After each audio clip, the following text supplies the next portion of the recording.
Dalam Bapa dan Putra dan Roh Kudus. Amin. Allah Tritunggal Maha Kudus, kami bersyukur kepadamu atas segala rahmat yang boleh kami alami hingga hari ini.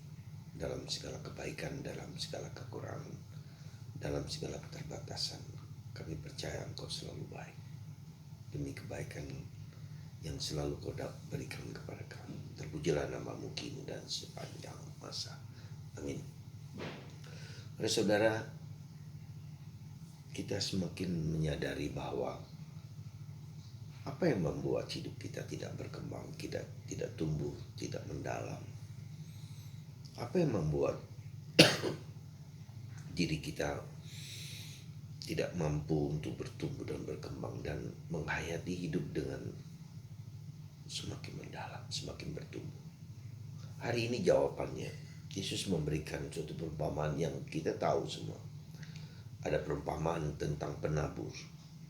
Orang menaburkan benih di tanah, di jalanan pertama. Orang yang gak peduli dengan kabar gembira. Orang yang menabur dengan tanah yang berbatu-batu, ya, adalah orang yang mendengar tapi tidak peduli juga. Jadi, yang ketiga adalah orang yang suka dengan kabar gembira, tetapi karena kesenangan, kenikmatan, lalu orang juga lepas. Yang terakhir adalah tanah yang subur. Tanah itu harus diolah, tanah itu harus direnungkan, tanah itu harus diperbaiki, ya, dibuang segala kotoran, segala batu, segala duri, dibuang dan menghasilkan buah berlimpah. Saudara, hidup mengikuti Yesus bukanlah yang gampang. Ya, mengapa orang yang mudah sekali untuk mengikuti Yesus selalu meninggalkan lalu murtad? Mengapa orang gak peduli, dan zaman sekarang orang gak peduli dengan kabar gembira? Juga banyak sekali orang yang cuek aja, ya. Dan yang terakhir adalah orang yang mengolah hidup. Pertanyaannya adalah, apakah kita mau hidup kita lebih mendalam? Apakah kita mau hidup kita lebih sukses? Apakah kita mau hidup kita lebih berkembang tumbuh? Apakah kita mau memikirkan yang bagus, yang indah, yang mulia? Ya, itu pertanyaan yang sangat penting tetapi tidak mudah. Bertanya saja orang sudah cukup penting. Nah, dan itu kita bisa tahu dalam kehidupan kita, bagaimana kita semakin mendalam, bukan hanya memikirkan yang di dunia, tetapi yang kemudian di hari terakhir pun, ya. Apakah orang berpikir demikian? Juga tidak mudah. Nah, karena itulah para saudaraku terkasih dalam Kristus, contoh hari ini Franciscus de Sales, seorang yang sungguh-sungguh serius dalam hidupnya. Kemudian dia menjadi seorang imam, kemudian dia menjadi seorang uskup, dan dia berhadapan dengan kesesatan pada zamannya, pada abad ke-16, dan dia menjadi uskup dan dia menobatkan banyak orang dengan ajarannya yang serius. Franciscus de Sales, bahkan nama itu dipakai oleh suatu kongregasi Salesian yang bentuk pengajaran, mengajarkan, memberikan pendalaman akan hidup.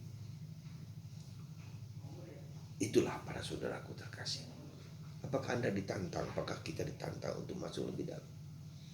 Apakah kita merasa bahwa hidup kita ini tidak ada artinya, tidak ada maknanya, lalu kita memasuki lebih dalam? Banyak contoh para santo-santa.